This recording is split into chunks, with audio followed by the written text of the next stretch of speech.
At least 17 people were killed and 59 people injured in a devastating explosion in the western Ghana town of Bogoso on Thursday after a truck carrying explosives intended for a mine collided with a motorcycle.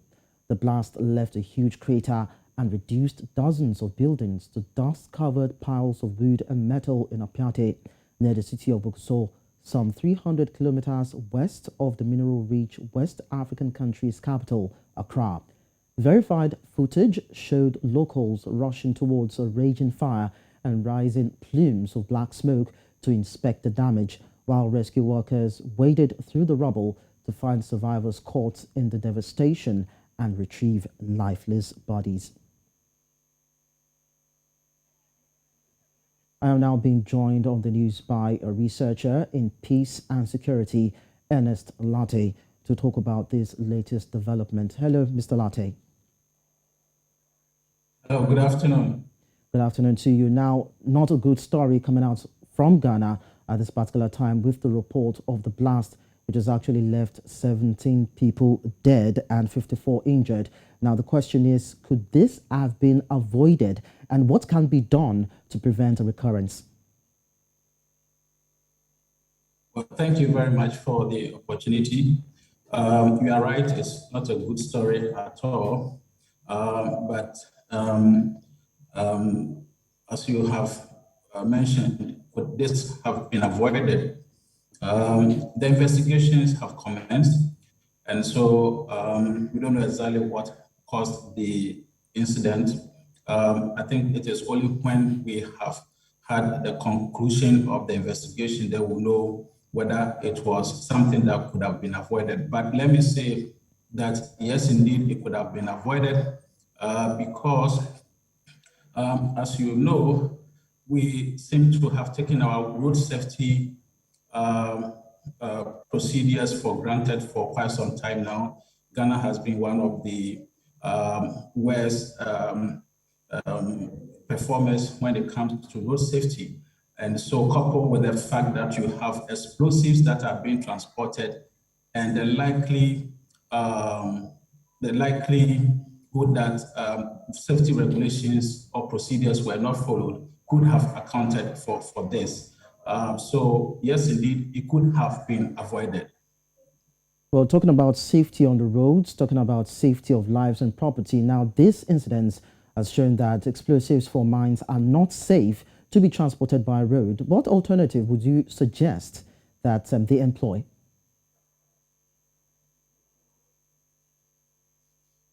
Yes, we have regulation, the legislative instruments that regulate how we transport explosives into our mining centers.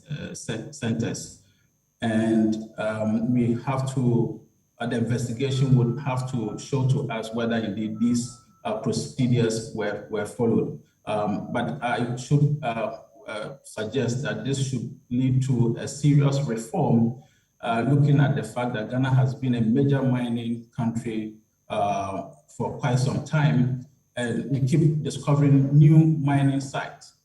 Some of them have come very close to communities. Hitherto, we're mining in the forest, but increasingly we are getting closer and closer to communities where population reside. And it means that we have to go back to our regulation and tighten the rules pretty much. Now, Lartey, upon the conclusion of investigation, do you see some sort of compensation coming the way of relatives who may have lost loved ones to this explosion? The scale of the devastation is yet to be ascertained. Authorities are on ground doing the assessment. But the president and the government have already indicated that in spite of the loss that we have had in terms of human death and property loss, full-scale assessment will be done, people will be compensated, and even immediately, the National Disaster Management Authority is on ground providing relief to people who are displaced and all that. So definitely government is on the ground. But again, we hope that it will not be politicized, as we have experienced with the flood situation in the northern region, where when relief items are being distributed, you will have to show party cards and many other things. This has been some of the stories that you hear from community members. And I think that for the first time, we should do things properly.